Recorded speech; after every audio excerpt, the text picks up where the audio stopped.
Hello बच्चों, let's read the question. The question is, what is the full form of HIV? Name the disease caused by the HIV. तो आइए देखते हैं हम इसका की कंसेप्ट. तो अगर हम बात करें इसके की कंसेप्ट की, तो इसका की कंसेप्ट हो जाएगा HIV. अगर हम HIV के फुल फॉर्म की बात करें तो HIV का फुल फॉर्म होता है बच्चों human immuno deficiency virus. Human immuno deficiency virus. Further बात करें तो ये जो ह्यूमन इम्यूनो डेफिशिएंसी वायरस है, ये क्या है? This are the member of a group of viruses जिसको हम कहते हैं रेट्रो वायरसेस. मतलब ये रेट्रो वायरसेस के ही ग्रुप से आता है.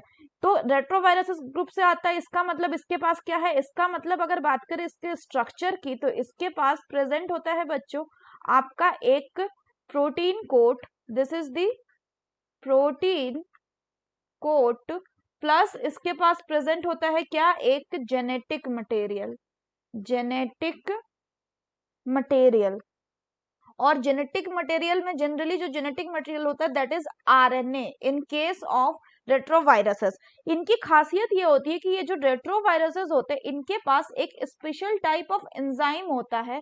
स्पेशल टाइप ऑफ एंजाइम होता है जिसको हम क्या कहते हैं? Which is called as the reverse transcriptase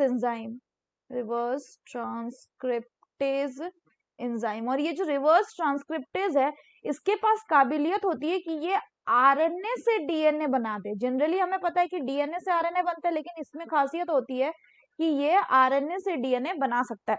अब अगर हम बात करें तो होता क्या है कि जो एचआईवी है बच्चों, it causes a disease which is named as AIDS, जिसको हम एड्स बोलते हैं, यानी कि एक्वायर्ड इम्यूनो डेफिशिएंसी सिंड्रोम. अब नाम यहाँ पे ध्यान दीजिएगा, इसको बोल रहे हैं हम सिंड्रोम्स. मतलब क्या होता है? तो सिंड्रोम मतलब होता है ऐसा डिजीज जिसमें ग्रुप ऑफ सिम्टम्स दिखे, यानी एड्स में ग्रुप ऑफ हमें सिम्टम्स दिखेगा. तो ये जो हमारा एचआईवी का वायरस है ये क्या करता है? ये आपका हमारे बॉडी में एंटर करने के बाद, यानी होस्ट के बॉडी में एंटर करने के बाद, ये अपना रिवर्स ट्रांसक्रिप्टेज एंजाइम की मदद से अपना खुद का जो इसका आरएनए होता है उस आरएनए से ये बना लेता है डीएनए, और फिर अपने इस डीएनए को ये इनकॉर्पोरेट कर देगा किसमें?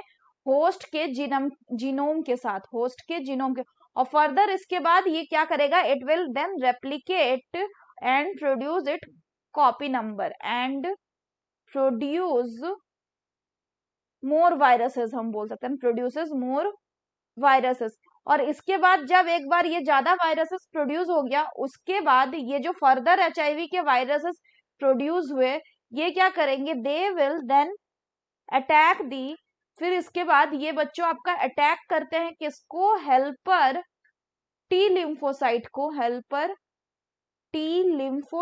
को, जिससे कि ये जो टी लिम्फोसाइट है इनका नंबर लगातार घटते जाता है. So number decreases. और चूंकि इनका नंबर जो है ये डिक्रीजेज होने लगता है, देयरफॉर जो बॉडी होता है पर्सन का वो वर्नरेबल हो जाता है किसी भी डिजीज को कैच करने के लिए.